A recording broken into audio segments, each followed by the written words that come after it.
it was not a state-sponsored killing. There was never an official order to the police and the military and to the agents of government to kill.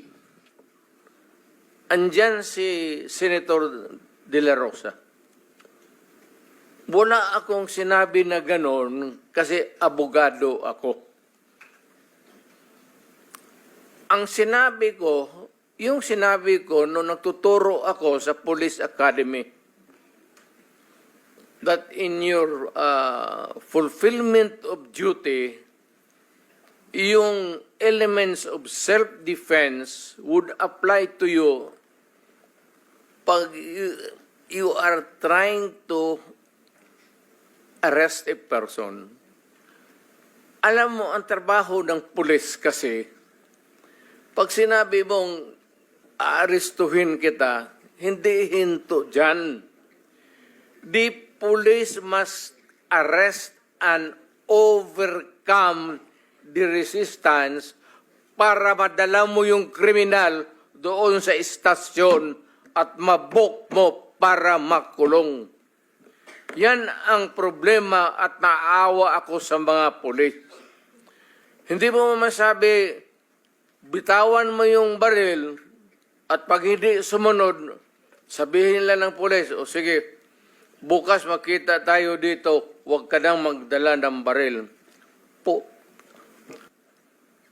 Kung ano yung sinabi ko sa pulis, batas yan.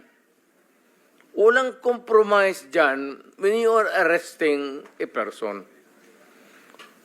If he resists, pag ayaw magpa-aresto, you have to overcome him.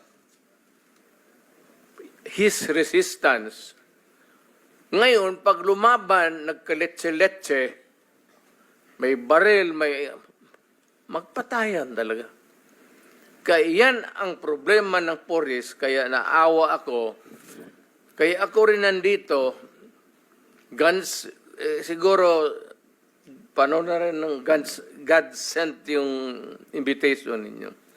Naawa ako dito sa mga pulis na tinatawag ninyo at inaano ninyo, yung trabaho ng pulis kasi involves personal contact. Walang trabaho sa pulis, sabihin niya, alika dito, bitawan mo yan, mag-surrender ka, sumama ka sa akin. It is always a confrontation, and if the other guy is armed, there will always be kamatayan or injuries.